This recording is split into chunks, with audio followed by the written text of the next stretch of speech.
Hello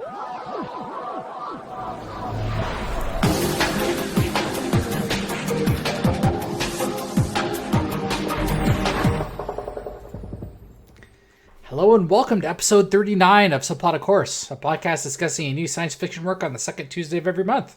I'm Stavros, and with me is someone who only has angry mobs come after him for his unusual teaching methods and not for spreading science-based religion. Charlie. Say hi, Charlie. Yeah, sure. Okay, hi.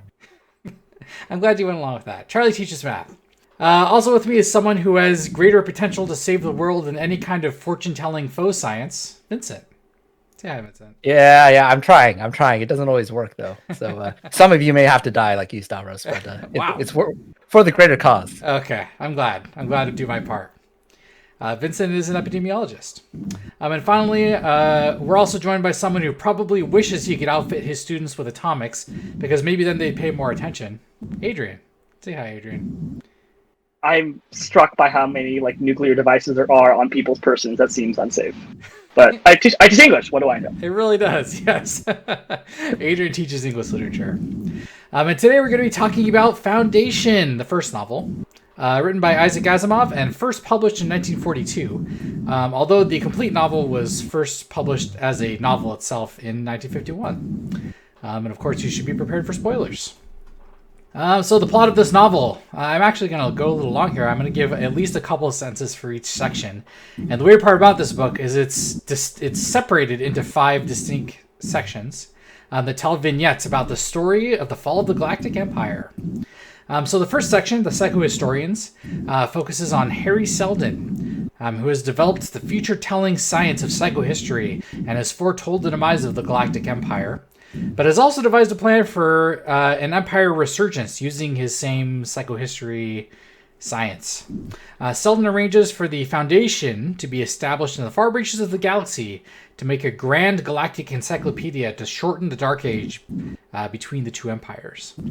That is followed up with the second section, the Encyclopedists. 50 years later, the Foundation is, of course, hard at work at the encyclopedia, but the mayor, Salvor Hardin, engineers a coup to override the Foundation's focus on the encyclopedia and turn them towards expansion instead, which is this crisis is kind of seemingly foreseen by Harry Seldon. Oh, Harry Seldon's so smart. I know, already so smart. The third section, the mayors, picks up years later. Hardin, that's the mayor that engineered the coup. His government is now pushing technology and science as a religion and allowing it to spread to nearby kingdoms. The most powerful of these, Anacreon, plans to assault the Foundation using their very fancy schmancy fleet, but Hardin triggers a popular uprising using that religion. You can see the power of that there, and forces them to call off the attack. The fourth section, the Traders, features Foundation-authorized trader Panyets traveling to the technology-phobic Asconian planet to negotiate for the release of another Foundation trader who was sentenced to death. Panyets eventually sells an Asconian politician a transmuter that can transform iron to gold, which basically paves the way for non-religious trade relations for the Foundation. And that's the fifth and final section, the Trade Princes, picks up a few years later. Basically, there's all these other empires that are resisting the science-religion expansion of the Foundation. One of them, Coral, is visited by master trader Hober Mallow, who ends up returning a distressed, quote-unquote, missionary of the Foundation to an angry mob. But he basically is put on trial for this and unveils it to be an effort by the religious elite of the Foundation to discredit him at a showy trial. The novel wraps up with Master Trader Mallow being elected mayor and discarding the outdated religious expansion and setting the Foundation up to be merchant princes. So five stories, all telling the tale of the decline of the empire and what's happening after that. I will say straight off the bat that the last novel only goes like a couple hundred years into the decline of the empire and doesn't really seem to wrap up that story. But hey, that's why there are sequels. So many. Yeah, isn't it only like 170 something years in the future when it's predicted Empire will be back in 1,000 years? Yes, exactly. So the realm of prediction is relatively limited, so it brings a little bit more plausibility into Seldon being able to predict some of the stuff. That's true. Predicting 1,000 years. Now that's I pretty know. ambitious. I wanted a book covering 1,000 years personally. But Well, Star Wars, you'd have to read more than 1,000 pages to get that far. How dare you? It's only like 600 pages. Yeah, For the whole pretty quick book, honestly. But I mean, that may be due to its structure. But I mean, honestly, let's talk about the structure. So, obviously, this book was published. It started being published in the 40s, because it was being published. Like a lot of literature that time in like magazine format. So I assume that each short story was published individually, and it was only later that it was kind of wrapped up into this one novel. And I know, Adrian, you were chatting with us previously about some authors that have done similar things, but what's your reaction to the structure here? I think it's important that it's only kind of strange to us because serialization is somewhat rarer nowadays. But all the way back, right? Most of the really voluminous works of literature, like Dickens, was serialized, for example, right? In some cases, like paid by the word in some situations. So we're seeing like an old paradigm here. So I don't necessarily think that like the structure is all that significant, just because it's the way it's been done for a really long time. I guess my question to you guys is: does it hold up, or is it distracting? Personally, I kind of liked having all the different vignettes. My one gripe, as I've already said, is that we didn't really get the whole Dark Age summarized in one book. But of course, there are about 1 billion Foundation novels, so I'm sure that they're covered in some of the other books. But how did it hold up for you guys? For me personally, Foundation was actually one of my very first sci-fi books, along with Contact. It was kind of formational for me in that, like, I thought it was really amazing because it broke down a lot of the genres that I thought, like, I attribute to sci-fi, which is a strong male protagonist who can do everything and be everything, kills all the bad guys, is great at fighting, also super hacker, has all sorts of, like high-tech gizmos, like basically a James Bond. Like, that seemed to be like the kind of like equation for a successful sci-fi protagonist. Right. And this book is completely not that. You've got like scientists as protagonists, you have traders as protagonists, you have like people who are like who like a different protagonist for each one of the short stories. And I always find that very refreshing because it's so implausible that a single person can be a James Bond and solve all the world crises like 10 times in a row, all on his own, right? Mm-hmm. Getting like a bunch of players and having one hero for each section of the book or every short story was really compelling to me. I actually liked it a lot. I liked it a lot then when I first read it, and I like it a lot now that I got to revisit it. At what age did you first read it? Adrian pointed out that back in high school, apparently I wrote a glowing review of Foundation. I think maybe in the high school newspaper. It was for Stavros's club. He released like a newsletter. I need to dig that up. Oh my gosh.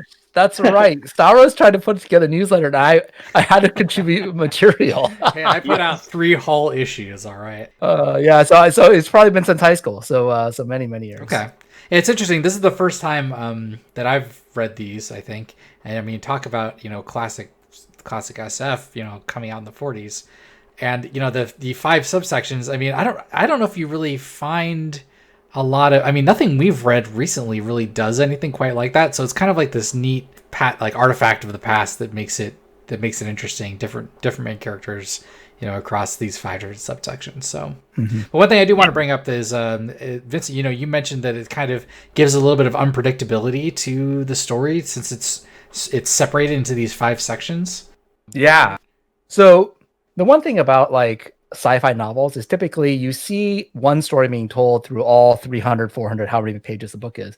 And you see like, you always hear about the hero's journey. Like there are some archetypes for like how stories like almost always get written. Like, hero starts out and they fall and then they have some sort of redemption arc and then they come back and they redeem themselves and you have like an aftermath or some sort of like equation like that. Adrian can elucidate that a little more clearly than I can. But in this book, you don't have a lot of those elements because they're short stories. And there are 5 of them put together. Right. And none of the stories are necessarily tied at all to any of the other ones. Like, because they're set, like, many, many years apart from each other, the main character from one novel is only ever referenced in another novel, usually by, oh, well, back and then he was a great leader, but like, I'm going to be the new great leader, right? So you don't really understand like where the story's going to go. And the interesting thing is that in every given aspect of like every crisis, not every single crisis, but many of the crises, like the future of the Foundation takes pivotal turns. So like it starts out as, oh, we're going to be an encyclopedia. and we're just Right. collecting knowledge. Because saving knowledge, if we could like condense all of the internet into like a thumb drive, and the nukes hit like Earth, that we could rebuild society using those thumb drives, and whoever has all that knowledge would be king, right? That's like the first premise. And then it goes to, well, now that we have all the knowledge, but the knowledge was actually just a front for us to be like, safely away and build and be like a repository. Like, how can we then use science as a religion to take over countries around us without necessarily have to own them? Right. And then it goes to a full on like mercantile, like we'll take everyone like over using money, because technology is worth money. And like we can essentially control the economies of other states without having to like control their religions. So like every single step is just like a complete pivot from the other ones. And you're just like, whoa, didn't see that one coming. Like I thought it would have been a full on religion rant after the second short story. Oh, now it's going to like, financial. So it's really nice how the author doesn't like take any short story like as gospel and just changes everything in the next short story. Well, it's always surprising if you haven't done your history reading, right? Like, I mean, the like the all of these books, especially the first two, I want to say, right? Like, they're clearly influenced by, Edward Gibbons's like The Decline and Fall of the Roman Empire, which was written like 1776. I'll say that's when it was published, right? Like that. All of those details about like how the empire is going to fall apart are exactly the things that made the Roman Empire. All the stuff about like the religion and merchant princes stuff, right? That's sort of structuralist history sort of 101. And what's so interesting about this book is like it's at this moment when so much of sci-fi is really messing around with like sociology and just like really kind of in like a really almost a pure way. And especially in this like really sort of short story sort of structure. So I'm thinking about Ray Bradbury's The Martian Chronicles, right, which is a bunch of short stories that's all about the colonization of Mars, and how like these cultural and historical forces, right, influence what is in theory, right, something that's supposed to be like the far future. Arthur C. Clarke's Childhood End, again, like you have that same thing of like these massive time jumps in between events with disconnected characters that detail like the large scale like chronological development of the humanity. You could even go back to like the first robot story, like R.U.R., the play, where it's a lot less about like individual characters, well, that's certainly there, and so much more again about like sociological forces of like exploitation, man's like desire to create, to sort of destroy themselves. That Foundation is sort of emblematic of that in a really important way. Totally. And you're totally right that I feel like it's really obvious this is referencing the fall of the Roman Empire. But I wanted to mention too something else you mentioned, which is the scope of the storytelling across the 5 different sections. I mean, we only cover a couple hundred years, but it almost feels like epic enough to be the entire 1,000 year scope of the dark period, where you're, because of the pivots of civilization and the change in the main characters, you're definitely getting the sense of like the truly like space opera nature of this book. Yeah, well, the whole premise is he's compressing like 32,000 years of Dark Ages into 1,000 years of recovery. Right. Like, that's the whole point, is they're like going through the steps of recovering civilization and technology and whatnot much faster than it would naturally happen if, Harry Seldon weren't so smart. I'm curious why the Dark Ages were scheduled to last 30,000 years if we didn't do anything. When like I imagine that it's somewhat analogous to like the Dark Ages after like the Black Plague kind of hit. I don't know how long those lasted, or if there's like some sort of like analogy between like extrapolation, like, oh, obviously we've been 30,000 years or something like that. But it seems like a very long time, given that like we had like some technology. They made it pretty clear he busted out his like psychology calculator and put in calculated future history. Like that is a thing. Yeah, I mean, let's talk more about psychohistory. So, purportedly in this setting, psychohistory is this like data analysis that they, I assume, like look at past events and how society operates and extrapolate into the future. What exactly is going to happen. In this case, Harry Seldon, so smart. Harry Seldon foresees the decline of the empire and this long dark barbarian period. And honestly, my gut reaction to this was like I had a hard time seeing how this psychohistory was more than just like fortune telling for the sake of, and like powered by science. I had a hard time getting following into that. And plus, as we've been kind of making fun this whole time, like this whole like religion based on Harry Seldon. It's like based on him being so smart. So let me ask you a question. Yeah. I know you think that Harry Seldon being so smart and coming up with a way to predict the future is like something crazy. Mm-hmm. But how did you feel about Dune and a guy taking spice drugs being able to tell the future? Because a lot of people bought into Dune. It's like, oh, of course, he takes the spice, he can see the future, and they can fly through space because they take spice so they can see the future. And there's very little criticism of Dune. I don't think anyone expects that, physically there's going to be a spice on some random planet that gives us like weird space warping powers and ultra thought. No, but the thing is, I feel that like people are willing to suspend their disbelief for spice very easily. But then if you try and say there's a scientific way to predict the future, people are like, oh no, science ain't that good. Which to a certain extent, I do believe that science. So I actually work in the field where we use data and science to try and predict the future. So like, hear me out. So like Warren Buffett is a financial person who tries to predict markets using data, and he makes a lot of money off of it. And you've got people who are trying to say, okay, well, if I can predict what the flu vaccine will be this year, I can predict future deaths in the future. And there's a lot of instances where people are trying to predict things. So like even some of us are new fathers. Like how can we predict that certain things will prevent the deaths of our babies? Like how do we prevent SIDS? And a lot of that is based off of past data, and you don't know what the future is, but you're going to go off your best guess of what you know currently to predict the future, which is if I do X, Y, and Z, and I don't let my baby sleep on space, it'll have a better chance of surviving. And that's prediction of the future using probabilities, which is in large part what Seldon's been trying to do. So like every time he does some sort of crazy ass prediction, like, oh, if you kill me now, you'll be dethroned from you'll be dethroned as emperor within the year with like 97% probability, right? He throws out these numbers, which to us sound like crazy facts. It's like, oh, you might as well just be a fortune teller, hokey pokey stuff, right? And I would say that definitely sounds like a little bit overly optimistic. But science fiction is like, in my mind, is the best part of science fiction is it takes some sort of science you have now, and then it takes it and extrapolates it so far that it eventually becomes fiction. So you take like a light beam and you become laser beams. You take like space travel, you make it into hyperspace warp drives, faster than light travel, and then time travel as extension of that, right? This is the very first novel, and possibly the only novel I've ever read that actually took math or took statistics and said, how do we extend that into sci-fi and like make statistics so powerful that our prediction models today, which are kind of crappy, but they kind of do the job, we still rely on them. Meteorology, how do you predict the weather? It's based off math and science, right? You take that and say, what if we could actually make it hyper precise, and we could actually take it to a point where we actually could rely on it to predict, say, 100 or 200 years in the future. And that was what I found fascinating with this book, which is that like it is pure sci-fi, but it's a totally different type of sci-fi that you would expect, where you take force fields and like you suddenly make it into space force fields and like terraforming Earth and stuff like that. It's just statistics. It's purely for math geeks, and I love it. And because I'm partially a math geek. I just need to make Vince sad today.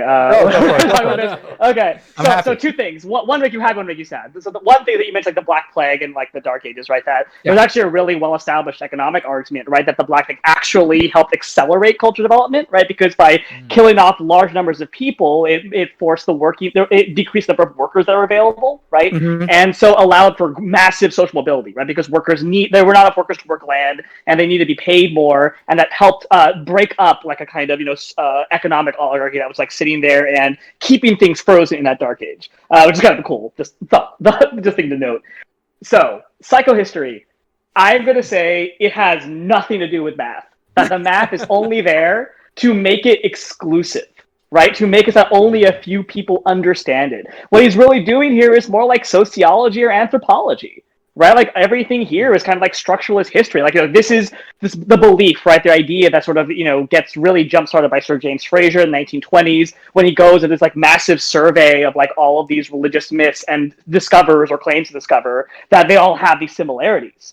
Right, this belief that like humanity sort of behaves when you have a large enough population size, right? According to they're controlled by fairly identifiable forces.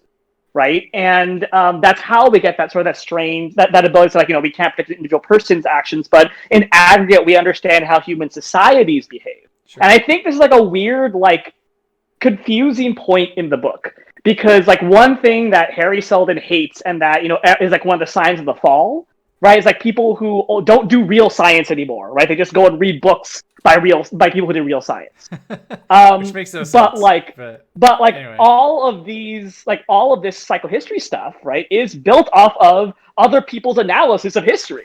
Like you don't get to like this massive like sense that like societies behave in predictable ways when it comes to like religion and commerce, right? Without just like collating a lot of different observations about history and saying, right, that there is this tendency. Like it's you build the model off of a bunch of other people's readings. It's not something which you can build off of like straightforward observation or And the thing is, why not both? I love your points, Adrian, and the fact that you're bringing in sociology and like. But the thing is, even when you have sociology and you have deterministic, like, oh, every time in the past we've done X, Y, or Z, it's led to a fall or done something like that. There still has to be a probability base with that. Just like I think Charlie would chime in on this. Even if you believe that if you take like two hydrogens and the oxygen and you put it together, it's supposed to make like water or something like that. Sometimes you get some random quirk of fate, and like the molecule may completely phase out of reality, like phase into like a different part of the universe based off of some weird quantum like leap or something like that. The probability says that it's possible for like crazy things to happen that you would never predict. And I feel like there's room for both of things where like you can't be 100% certain based off of just sociology or history that things will happen, but you can be pretty darn sure if you have 30,000, 60,000 years of data, which it seems that the empire seems to have. And I actually kind of feel that like if you lived in a society where the data were that perfect and you actually had that many years worth of data and people would seem to behave relatively similarly like throughout that time period, which is kind of a little bit of a stretch. Like you might actually be able to come up with the pretty good models that I don't think would be 97% sure, but like, hey, who knows? That's a sci-fi part of things. Yeah, I was going to. Thanks for stealing my point, Vincent. I would have. Okay, I read your mind, Charlie. That's because of psychohistory, baby.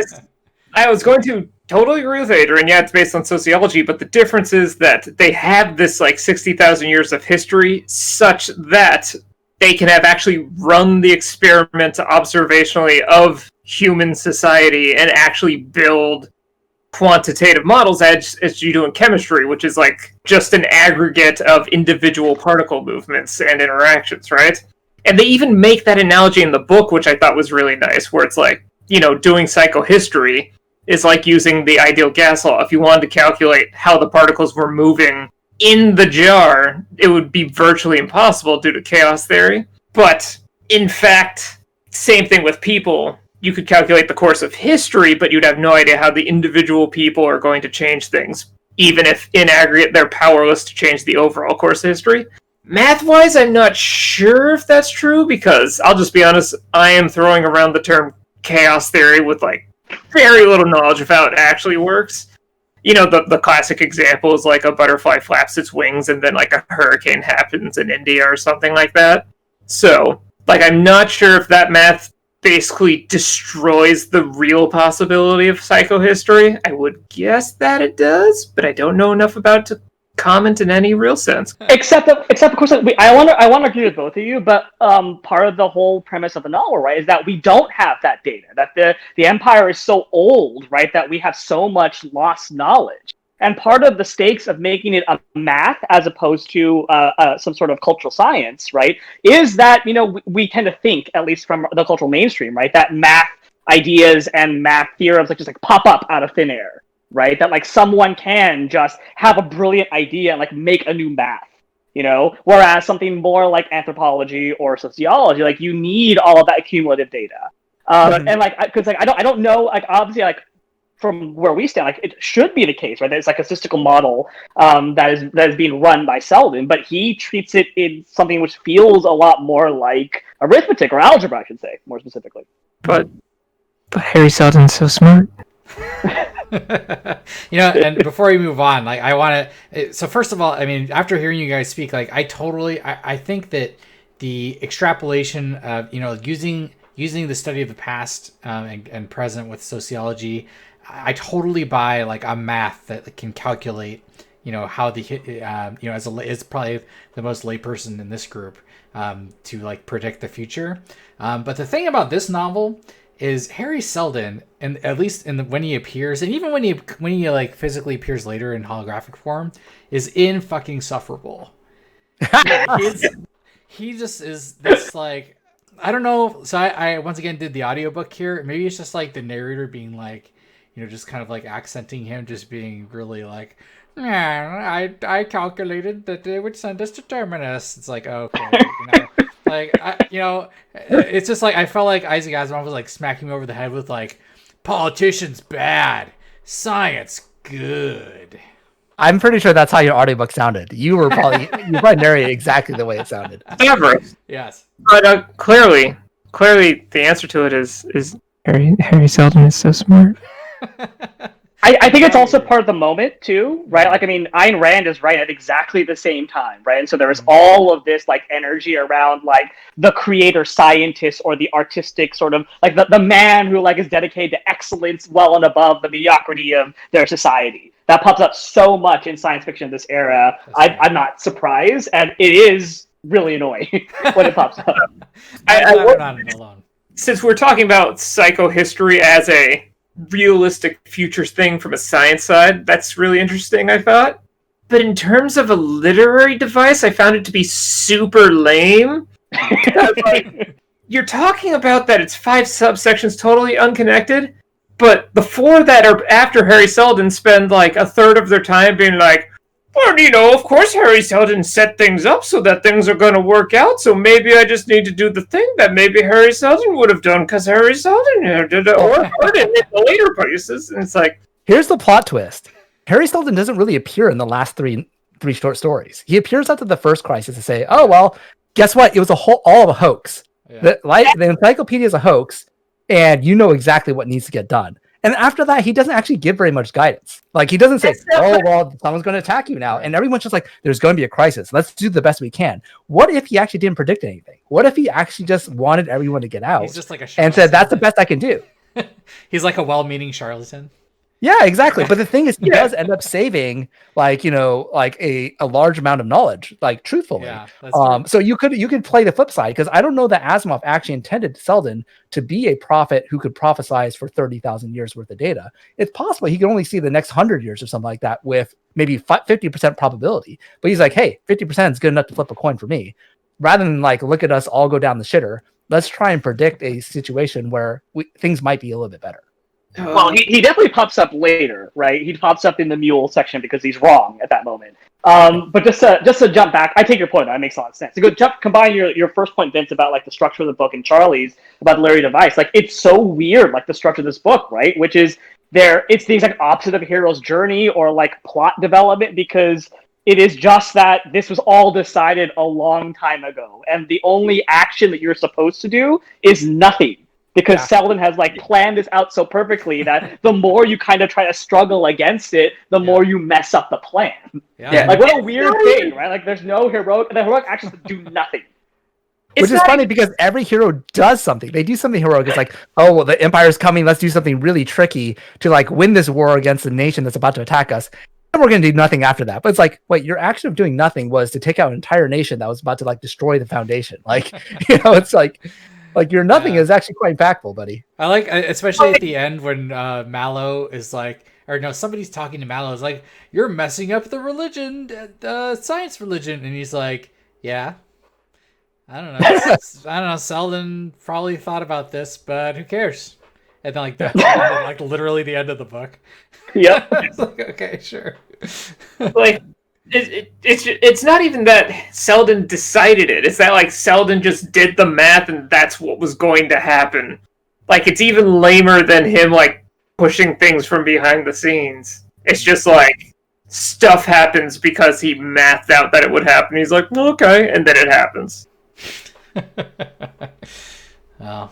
Well, all right. Well, I feel like we could talk about the nature of psychohistory all podcasts. So let's see if we can squeeze in some other things. So let's do it. Yeah. We need to have an after show just talking about the merits of psychohistory and why Seldon is insufferable. And nuclear power.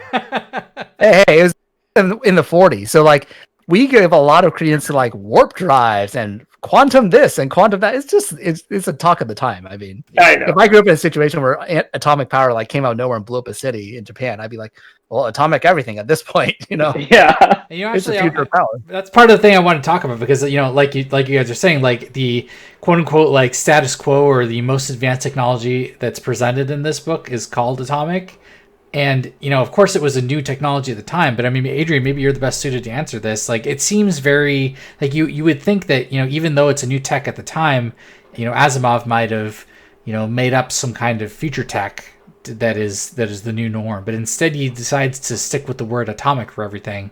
Is that just because it was kind of a buzzword at the time, do you suppose? I think Vince is right. Like, I think it signifies the future, right? Because it is such a relevant history. Like, we're in the process of really like hammering out and developing and deploying nuclear power, right? It feels like the future, and so it does feel a little bit silly. Like, I mean, think about like I don't know, Battlestar Galactica, right? That they still have nuclear weapons in Battlestar Galactica Right. seems kind of insane. Except that, like, would you react the same way to like proton torpedoes in Star Wars, for example? Right. Like, who knows what the heck those are? Yeah, Right. sure. That so like, yeah, I think it is just like that. This is what we think of when we think of like the future, and we just not like anything else beyond that would not have the same effect. Yeah, I Like, guess the one thing that I would say would keep it kind of relevant is, if it weren't for all the backlash against nuclear power, like the not in my backyard stuff, like, you could argue technically solar power is nuclear power from the sun and like all these other things. You would have it be this catch-all future tech term that would probably give you the most energy for stuff up through just sheer antimatter power, which you have to make anyways. Like, you can't just find antimatter. So it's like, it seems if there is going to be some, quote, ultimate power source, I wouldn't argue with nuclear atomic as being a catch-all name for it in the long run. just calling it Everything atomic. to do with atoms, so it's all atomic power. Yeah. Wow. I'm going to start using that. It is a little messed up that it's like as common as asbestos is, though, right? Like, everything has a nuclear battery in it. So it is funny because as you were talking about it being dated, for some reason when they described the galactic symbol being like a spaceship and a sun, that just felt so like 30s pulp. Like, I started imagining people in like reddish pink and sky blue space outfits with like yellow and blue space guns. Like, instantly everything became sad Tomorrowland future vision. I was like, oh. It's, yeah, kind of like, yeah, it just dates it a little bit for us, but I'm sure at the time it was like, wow, atomic power. How can you get? I mean, to be fair, what do we have that's better than atomic power now? Do we have fusion yet? Yeah, Fusion right. is still technically atomic power. Technically, the best we got is still atomic. So, Yeah, like that's what I was Sheldon foresaw this. like. For like real life politics, like atomic probably still could be the ultimate power form that everyone would be like, yeah, for with my nuclear guns or whatever.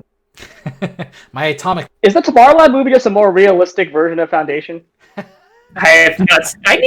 I've heard mixed things about that. Part of me feels It's terrible. and then that's what happened. Is everyone's like, it sounds interesting. They say some interesting comment, and then they inform me it's terrible, and then I don't see it. Oh, that sounds sad. But like the whole premise, right? Like, they gather all the super smart people, and they basically get like so advanced that they get depressed because everything is going to go to hell, and so then they just go and like allow Earth sort of like degrade until it's supposed to like just die off, I guess. It's like Sad Atlas Shrugged.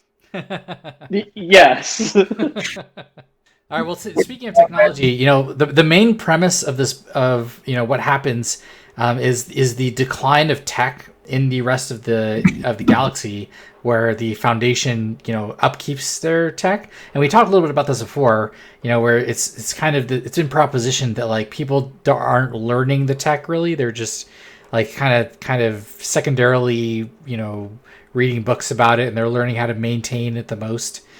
And obviously they're trying, Asimov's trying to parallel this to the decline of the Roman Empire. And of course the Roman, as far as the human civilization goes, the entire human civilization was not the Roman Empire, right? So there were civilizations, other places that could continue to advance the technology. But I wanted to get your guys' opinions on, is this kind of degradation of technological knowledge, paralleling the decline of the Roman Empire? Does that seem feasible to you? And, my personal opinion is like, there's no analog in human civilization. Like, technology is always advanced. Like, we haven't had this kind of decline on a global scale that is being described here. So it seems like a little bit of a reach for me, but What do you guys think? Since the fall of the Roman Empire. Yeah, the fall of the Roman Empire is exactly that. Like, they just sat on those aqueducts and the Colosseum and all that stuff with no ability to replicate it whatsoever for, like, a millennium. Like, that's what the Renaissance is. It's, like, literally the rebirth of civilization. So I'll chime in, too, and I'll give you a more recent example. So it's actually very interesting that the Asimov quotes nuclear power as this kind of example of technology which kind of gets lost. But like, for instance, like a lot of the countries which have been trying to build up atomic energy, like Iran and everything like that, a lot of them actually have like at least reportedly have Russians or other kind of more technologically advanced countries come in to train their people in order to make their breakthroughs and be able to get to the point where they can have nuclear power plants, et cetera, et cetera. Right. Either be it Kim Jong Un or be like, like North Korea or be like Iran. And it does definitely seem to be like one of those technologies where there is a hurdle. Like there's an actual activation energy level where you have to actually be proficient enough to the point where you can actually do it on your own. And if you lose that one or two key people who are actually smart enough to do it, then you do fall back into this kind of like, oh, well, I just keep the water running at the nuclear power plant and hope it doesn't explode kind of deal, right? Like any other technology, like, like the internet or like coding an app or like making a video game, like they're like up to billion, like, computer science engineers and stuff like that, but very few like nuclear engineers, especially being made nowadays for whatever reason, it seems. And it's always like a Russian guy in any horror movie or action movie that, oh, it's a Russian who knows about how to do nuclear bombs, or an American who knows about the nuclear bombs, but there's no other country that knows about nuclear weaponry for whatever reason. And it does seem to be that one of those kind of like on the brink of being lost technologies, just because, nowadays nobody wants nuclear technology. Oh, it's this dirty energy thing. Let's go to renewables, et cetera, et cetera. And like countries have been decommissioning nuclear power plants actually for long periods of time. I don't know, actually, it's possible that some countries have been increasing nuclear power use, but ever since, Fukushima and stuff like that, I have a feeling that it's not quite as prevalent as it used to be. I don't know, Adrian, Charlie, what do you think about it? Yeah, I mean, even what you just said, there's like a bunch of computer engineers. Like, how many people from start to finish could tell you like how a smartphone works, nonetheless could give you the infrastructure able to actually make one? Like, there's a very big difference from having the knowledge to build the pieces and pieces versus, these giant corporations and industrial systems and stuff that make this stuff possible, that even with a little bit of decline, you could see suddenly they stop making progress and then they're not even able to maintain, and then it's just lost. Has this happened on like a galactic scale though? Like, people just, it seemed, without some kind of like disaster that catalyzed it, for me it just seemed like we forgot for some reason. Yeah, that's the tricky part there, right? That I think, we've had stories about like the fact that our like nuclear arsenal was programmed like in COBOL, right? So like how many people actually still know that language, like the 50s and 60s, like that. There's a whole lot of discussion right now about like what would happen if an EMP happened, right? Like how much knowledge would we lose because everything is electronically stored. So a disaster is one thing, right? But like that sense of like just like the general like loss of knowledge, like that does feel really hard to picture, right? Because like they're practitioners, like there are people around. Just that sense that like you have a university at Trantor where like somebody is like passing things down like it's a religious rite. Like what a weird thought, right? But let me put it this way. For instance, like when it comes down to making computers, like a lot of the times, like you have a schematic and you can put it through like an automated processing engine, right?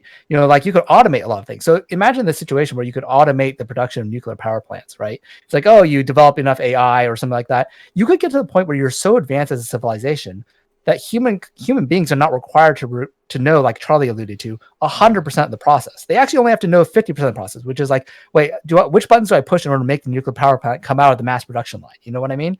Right. So it does feel to a certain extent that it's possible that like if you hit the right, if like the right people died, or if the right information banks were like lost, that you could theoretically lose a lot of technology, at least nowadays, if you lost certain experts. It is kind of scary, but actually to answer your question, Stavros, I think it's actually somewhat plausible, especially when it comes down to like very, very cutting edge, high tech kind of technologies that aren't as widespread. Because, when you think about like your average spaceship or colonization like ship, the chances of you sending your brightest, nuclear engineer on that ship kind of low, at least, to me. It's like you keep your brightest and brains back at home, and then you send like, inventors and your colonists and your disposable people onto any given planet to like, start it up essentially.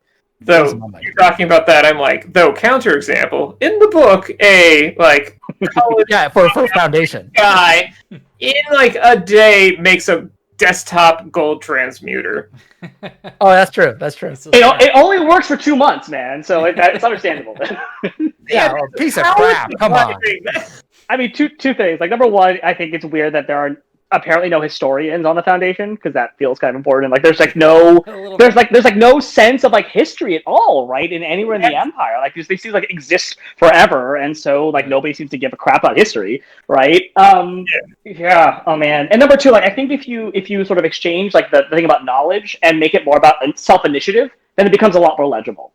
Right, because again, like that's the weird obsession, right? That we're getting further and further distance, right, with the supermarkets and everything like that, like from the things that we need to do in order to like live as normal people in the world, right? Like we don't butcher our own food, and so at some point are we going to forget how to butcher food, right? Literally, the argument for the Electoral College is a bunch of idiots would then destroy our farms, and we'd all starve. Here's a conspiracy. I'm not a historian. Here's a conspiracy theory. Harry Seldon was the only psychohistorian that was allowed on the entire Foundation expedition. Or if he just wanted job security, he's like, I just gotta come up with a situation where I don't get fired, man. Like the Empire's going down, and I need my paychecks. Yeah, that's right. and I'm in a wheelchair, man. It's hard for guys like me to get by. Yeah, he needs tenure. That is my favorite detail of the book, is he plotted out history, but in order to make sure that nobody screwed up history in an attempt to fix history, he made sure the Foundation had no one else who knew the math of history. Yeah, nobody could be as smart as him, because if they were smart as him, they could change the future. Like nobody's troubled by this, right? Like that's the other weird thing. They're just like they're thinking about. They're like, isn't that weird that they're no, that was part of the criteria for being allowed on the ship. It's like, what's your IQ? Too high. Get off the ship. Amazing. All right. So before we get into the contest topic, I have a couple of things to touch on really quickly. I mentioned it before doing my plot synopsis, but during the entire novel, it's supposed to be this 1,000-year dark period. There's even mention of the second Foundation out there somewhere.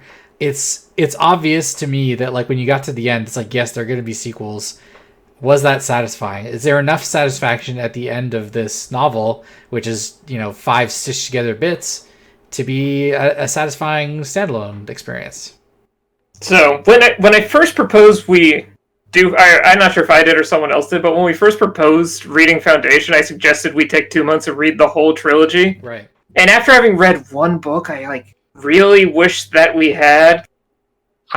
This has always been one of my favorite books, and Asimov has been one of my favorite sci-fi writers, even though he's super old-timey and from the 40s, just because his ideas are just very different from that like normal sci-fi that you read nowadays. Definitely. So yeah, I'm spoiled and I'm definitely biased in my opinion, but I don't care that this does not resolve the entire storyline. I never expected like the first 5 short stories to ever resolve an epic of this kind of scale. I think it would have been less satisfying if it went longer. Because like what happens, right? Like it's kind of as if the repeat of the same idea, right, over and over and over again. There's a reason why the second book, right, starts with like the most concentrated version of what the first book is about, right? That real confrontation with like the fallen empire, and you have something like this really kind of well-known story between Emperor and General like play out before there's that major turn in the second book, right? Like that otherwise like this would have just been like this infinite set of like Seldon crises where the whole resolution is to like let the forces of history work everything out. Right. I think doing this 3 times, right? Like two, 3 times was probably religion, merchant princes, yeah, something like that, like and commerce, right? Like that, like 2 times was probably just enough to like plant the idea and make it feel like okay, Seldon wasn't insane or that this is plausible. Yeah. But what if but the thing is, what I like seeing was that Foundation as a character. If you were to characterize Foundation as just one character, there's a lot of character development. They start being like, sure, oh, I'm all about science, and now I'm about religion, which is a weird pivot to go from science to religion, because nowadays you don't think of science and religion being related at all. It's like, oh yeah, religious people hate science, and scientific people hate religion, right? But to go from science and then to make it into a religion is like something that you don't really see as often. I mean, Scientology you could argue is whatever, I don't know. But then to pivot from there to commerce, like you'd be like, well, what's going to be the next one? Are they going full military? Like you would think, well, what if they develop all their tech and all their money and then they start making huge warships? That's where I would think Foundation would go in like the next permutation, if they were to do some permutation without having any future foresight. And then to have that and be like, what would the next crisis be? Like the idea that it could keep changing with every single crisis, and even though the idea is to remain status quo, the civilization changes very fundamentally in each one of those crises. So I would have been super curious to see what happened by the end of the 1,000 years to make them like a new renaissance. What would that renaissance look like? So I thought it's funny that you put it that way about Foundation itself, because I didn't quite put it together with like the fall of the Roman Empire specifically with the fall of the Galactic Empire. But it did feel like the whole like, oh, we're going to use religion and then we'll use commerce felt more like an allegory for Europe's emergence as a world power. Mm-hmm. Like, first, like the religious fervor that kind of gets them out of Central Europe, and then it's like the more mercantile stuff that gets them to be a more global power. Like that felt, even if the individual stories felt a little more just like, ooh, Harry Seldon's smart. Like this felt like this epic sci-fi version of the recent catapult to modern civilization or something. Yeah, there's an uncomfortable undertone there, right? Of justifications for colonialism, for example. Right? The whole notion of science as magic to other peoples is a kind of like racist presentation, right? That like you go into like these tribes in the Amazon, it's like a justification for going out there, right? Like that the Foundation kind of is, right? Like Europe resurging out in these like ethnic barbarian areas, right? To reinvigorate it with that European spirit that is thought of as Rome. Awkward. 1950s, man. Yeah, I know. You wouldn't, Stavros. With that, let's go to our contest topic. As usual, we try and do something each episode to get a little contest going in the group here. So our topic this time, the question this time, who is the best failed ruler that the Foundation dominated, and why? And I fully expect there to be duplicates but in that case, feel free to group up if that's really what you want to do. So I'll go first. And by the way, the definition of best is whatever you want it to mean. It could be your favorite, it could be the most effective, whatever you want. But my personal favorite was Leopold from Anacreon. And if you guys recall, Leopold is the king that gets coronated during the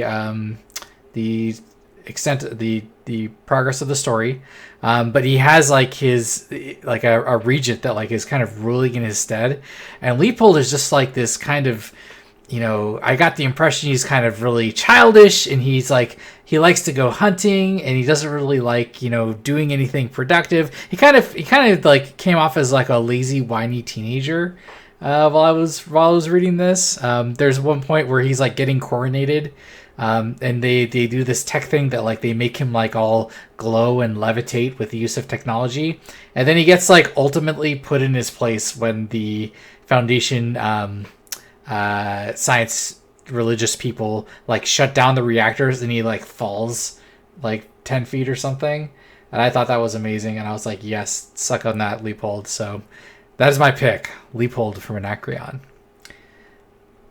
Charlie, what is your favorite / best probably my favorite like best / failed ruler it's gotta be just the first emperor in like the first section of the book, because they're all like all powerful, and they're like, Harry Seldon, you got all your guys, you guys predicted fall of the empire, and that's not cool. And Harry Seldon's like, oh, it's just math, whatever. And they're like, fine, you keep doing it, but you gotta go to the inside the galaxy, we're kicking you out of here.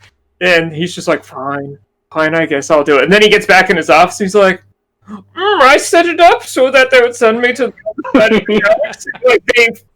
Like, despite the fact that psychohistory is not supposed to be able to predict specific people actions, he does exactly that and sets it up perfectly so that the Foundation ends up being exiled to exactly the place it needs to be to do his weird psychohistory future engineering. So, the fact that the all-powerful initial Trantor Empire so perfectly started the Foundation just means they're the reason all of this started, and the rest of the Foundation was able to operate. I wish I thought of that one. That's a good pick. All right, well, let's with that first emperor, that's a good one. Vincent, what is your selection? Yeah, my close to picks were like either the first emperor, and I'll go actually with the Merchant Prince's ruler, which is the Commodore Asper Argo. Okay. So this guy, the point of this story was essentially that like every single like civilization has realized that Foundation is taking over like other civilizations through the like guise of religion, essentially. So like the Foundation sending in their technician priests essentially to bring in nuclear power and other like indispensable like technologies to all these various like societies, and therefore taking over the societies, because if they essentially go on strike, then society falls apart. So they're like, okay, no religion on my planet. I don't want you anywhere near us. And as for Argo, who's like on this Republic of Corel, is like, oh, I know you're trying to get nuclear power on my planet, and that ain't happening, right? So he's like the first like quote unquote kind of clever guy. But they keep like destroying like Foundation ships and or appropriating them. So like Foundation's like, something's up. He has to have nuclear technology somehow if he's going to beat nuclear ships, because he's not going to be just like sticks and stones, essentially, right? So what was always so interesting to me about him was that he played it kind of smart, and of course his back pocket card was that he was in touch with the Empire, and the Empire was giving them nuclear technology, and it kind of sets a prelude to like this battle that's going to happen between Foundation and Empire, which never happens. But the most epic part about their relationship is that they do end up going to war in the end. And Foundation, through the Master Trader, I always think of him as Marshmallow because his last name is Mallow, but like he wins. Trader Marshmallow wins the war not through military force, but simply just by defending. And he's like, well, I'm going to beat you the same way I beat every other civilization, which is you rely on nuclear technology, which we end up giving to you in the first, like for a while. We end up we're allied with you long enough that your entire populace relies on our goods. And now we're not selling you any batteries for all your iPods and all your shit. And it doesn't work like 3 years later. And everyone's like, no, my iPod, fuck you, government. I like how the other character was like, you don't seriously believe that like having their iPods not work is going to end the war. And he's like, yeah, it is. Yeah, housewife revolution. Yeah. If the washing machine doesn't work and like the refrigerator doesn't work and the AC doesn't work, you better believe someone's going to get fucked, and it's not going to be the citizens. And the crazy thing is that like as someone who lives like in COVID times, like quarantine in a house, if you took away my internet and then you also took away my power, and you expected me not to be pissed off as fuck, like to be stuck in my house with COVID because I can't get out, not to be able to have like internet or food or power, I would flip the shit. I would probably take out the government if I had to, just to get power and everything back. I'd be like, I don't care what it takes. I don't care if China takes over. I need some power and I need some internet, Oh man, that's a good pick. Argo. Yeah. So it's pretty funny. So it was a very epic and funny story, and it was good. Nice. Okay, Adrian. The answer, my friends, is Dr. Peretti, who, of course, is the ruler of Terminus, right? Because, number one, he did the least harm of all the rulers. He just wanted to make his books, right? Number two, right? He is, like, the first and most, like, visual, like, casualty of the Selden plan, right? Yeah. Like, he gets the most fucked up by it because, like, his entire reason for living is upset by that plan, right? And he is only there to be used up, right? That is the entire reason he is there. This guy who literally believes he is like upholding Selden's legacy, that's his purpose in this whole plan, is to just lose power at the appropriate moment and let the mayors take over. Though my favorite thing about that comment, Adrian, is the encyclopedia was like clearly just a diversion that was a joke, right? Except the chapters all start with quotes from the Encyclopedia Galactica about the past. So clearly the encyclopedia does happen at some point. So does he not in fact win? Curious. I think we'll take it. Again, that just makes him better in my opinion. Yeah. I'm happy with that. He played the long game. Yeah, the long game. Yeah, I agree. All right, so we're gonna vote on these. Of course, you can't vote for yourself. So to recap, I selected Leopold from Anacreon, the kind of whiny, bitchy teenager who like was glowy and like gets and falls and gets hurt during his own coronation. He's not even like directly involved in the plot. He's just that much of a bitch. Radiation wars, they're great. Yeah. Not dangerous. Charlie's pick was the first emperor who Selden manipulates or forecasts that he will get exiled to Terminus. Vincent was Argos from Corel. He just Mallow just completely owns him, and but they fight Coral and they don't even have to fight. He's just that good, and Argo gets owned that hard. And then Adrian's selection, the Terminus, what's his name? Perenni? Dr. Peretti, the Encyclopedist. The Encyclopedist from Terminus, who gets owned by Selden, who's been dead for a long time. I think all of these are really good picks, to be honest. Very Selden, so smart. Yeah. So many of these are like Selden, so smart. I'm going to have to go with Charlie's pick, only because I think even though it's like, oh, Selden, so smart, manipulating, it's like, he can't see something that Selden's able to mathematically prove. I don't know, something about that, and just the catalyst to get this all happening is really compelling. So 1 point for Charlie. Charlie, where does your vote go? I mean, obviously Adrian's. It's amazing. Okay. I mean, so, like, the first, when you put this question out there, Leopold was definitely the most engaging, put in your face, political intrigue leader. Yeah. I almost picked Leopold just for that, and I was just like, no, I gotta think about it in terms of. It's nice, cool. Okay, Vincent, your pick, your selection. For Charlie, because I feel like he played the biggest player at the table. It's like he took home the championships. Everyone else is small fry compared to them. That's true. All right, and Adrian. I got with Leopold because I just keep that whole glowing aura thing is just so annoying. All right, well, with 2 votes, Charlie, you're taking on the trophy this time. I think that's a classic pick. Definitely exemplified by the whole novel. So well done, for what it's worth. Cool. Let's go to our closing segment. The best thing and the worst thing. The thing you like the best about the novel, and the thing you dislike the most, or the worst thing you thought about the novel. I will go first. The best thing, I mentioned it before, is the scope of this space opera being kind of, as much as I'm making fun of Selden during this recording, I mean the notion of attempting to control something on such a big scale over such a large period of time, very compelling. I like that a lot. Hard to say no to something like that. I thought it was really good. The thing I didn't like, I think just the, I know that there are many other books, but the ending, satisfaction just wasn't there for me. At the end of each of these novels, it's like, yeah, we got by the crisis, and then the end of the next book's like, yeah, we got by a similar crisis, and then the next section, we did it. We got by another crisis, and it's like, okay, where are we going? I want a little bit more, a little bit more from the ending. So I personally haven't read the subsequent novels, but maybe we'll do it in a future episode. But yeah, that's my best thing, worst thing. Let's go to Charlie. To give a little background, before we started this podcast, I had mostly read kind of either short story collections like Philip K. Dick, or stuff that's more social allegories like Atlas Shrugged or Brave New World or Fahrenheit 451. That's kind of what my sci-fi background was. I didn't read much of it independently. But going into this book club, 4 years ago? The 2 things I was hoping we would get to that I'd heard so much about were Dune and Foundation. Dune blew my mind and was up instantly up there with Lord of the Rings and my favorite genre fiction type stuff I'd read.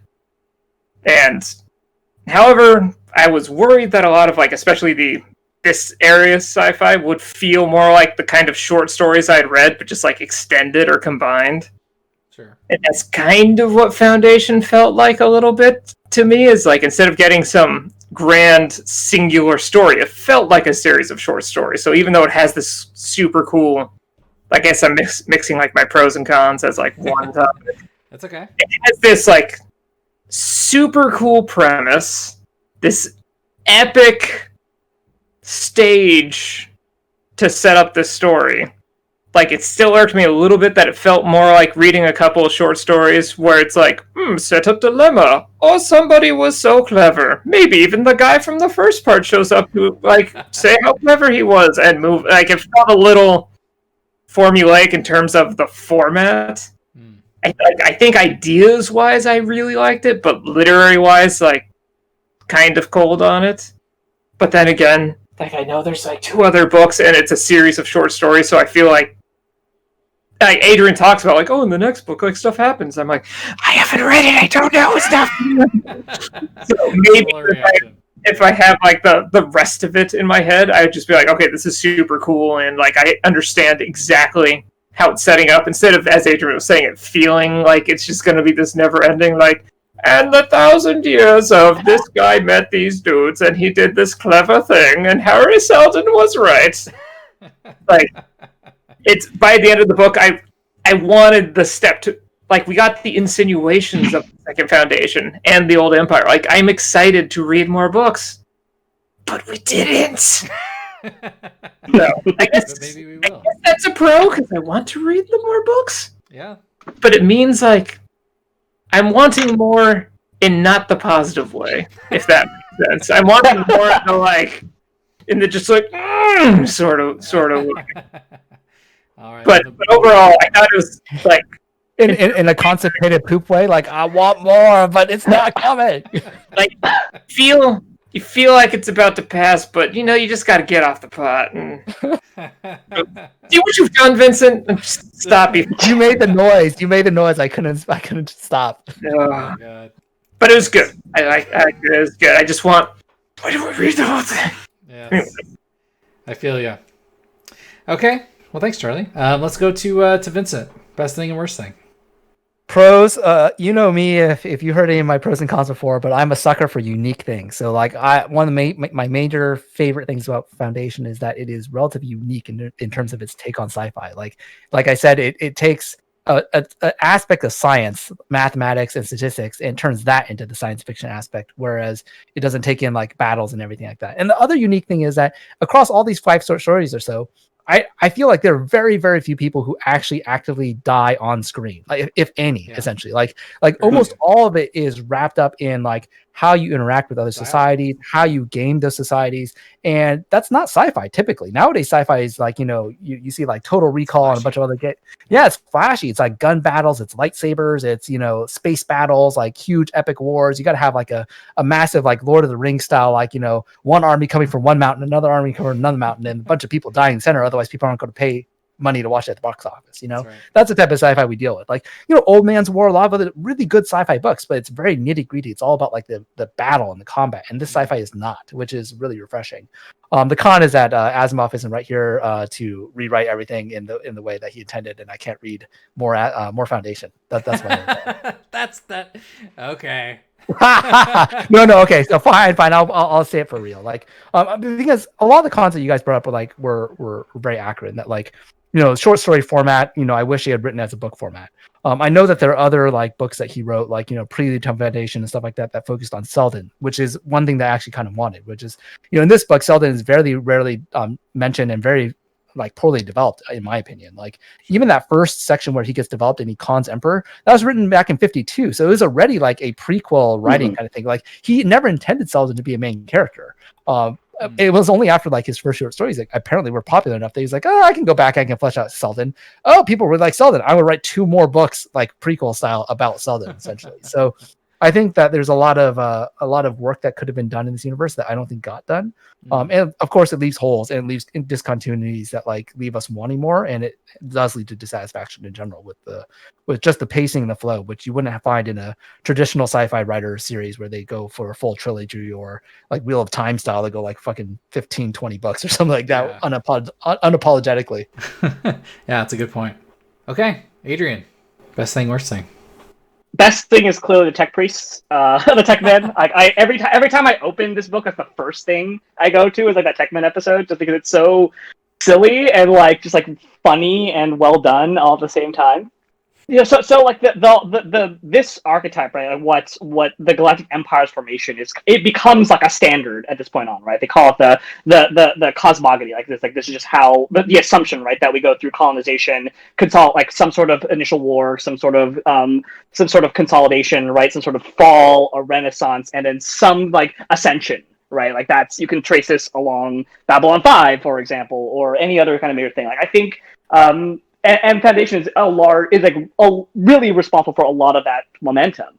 But I think the worst thing for me in the book is like, I just don't buy the fall of the Empire a little bit. Like I think that the fundamental premise of like why the Empire kind of dissolves, right, feels contrived, and that's like the most underthought. Like that the assumption is that we are always like gearing up towards entropy at the moment that we are like at our apex, right? Because like they talk about like how powerful Empire ships are, right? They talk a lot about just like that this thing that exists for so long. Like it just feels really hard to believe that like in the span of 100 years, like this just like when there is no outside invader, right? Which is of course like a major component of the fall of the Roman Empire. That there are all these outside pressures which keep the empire contained, keep the empire, like, say what you will about all those civil wars, right? But it's really the external stress on the empire that really contributes to that acceleration of the fall. Like, in the absence of that, I don't know. Like, that feels the weirdest to me. A close second for... I was going to say, I totally agree with you. And, we talked about it before, but yeah, it could be that there are just reasons off screen, maybe, that aren't discussed, but... That's another con. It's like the whole discontinuity thing. Like I imagine he had a good reason for it. Like it must have been like because I don't know. Star Wars also didn't seem to have like an external force. Like it kind of like collapsed from within the Galactic Empire. But there's always a good reason, and it's never fleshed out, at least in this series. I just don't think he's interested in it. Like I think that it is the presumption. You're talking about the 50s and 60s, right? Like thinking about like what happens when too much power gets consolidated in one place. Like I think it is just the assumption that this is always going to fall apart, right? That civilizations stagnate, like the World War I generation ushered in the World War II generation because Europe was too civilized, essentially, right? That's not an uncommon thing to say from that time period, and like a takeaway that comes from that moment, right? Also, like a close second in terms of like things that I love about this book is just like the way in which not this book necessarily, but the whole series like really ties up Asimov's career, like in a kind of unexpected and really kind of charming way. Certainly by book 5. Like if you're talking about continuity, this series has like serious, like real instant continuity stuff. Well, maybe we'll get there with those of us that haven't read the book.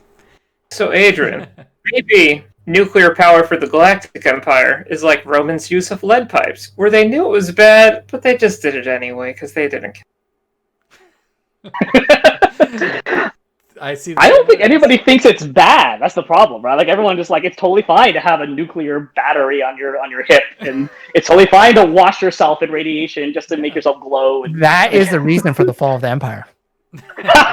Nuclear batteries sterilizing everyone, and then there's a lack of a next generation. Wow. It's like mercury poisoning for like the European royalty. Yeah, that makes sense. Well, I think we need to go onto Wikipedia and make an edit right now. We've found the plot hole. Asimov is taken by the SPAC boys. That's right. Okay, well, I mean, that's all about all the time we have. Wow, we even went a little long. That's what we get for reading a good book. Jeez, I guess this happens. Only bad books from now on. Yeah, I know. All The right, worst of sci-fi. if you, the listener, have any feedback or suggestions on the books we should read and discuss, you can reach us at subplotofcoursepodcast@gmail.com or on Twitter at subplotpodcast. And you know what, guys? This is the last episode of season 3. I know. So do we get our pay raise? Yes, you'll get double of what you already make. Yay! 1,000% bonus! Raise! But you know what? We may or may not be back doing more book reviews in January. Who knows? We'll have to talk about that. May or may not. You might as well just say nothing, Stavros. Say goodbye, everybody. Is this a comment on our lives, or just like... This may or may not be a goodbye forever. We'll see what Stavros decides. Goodbye, everybody.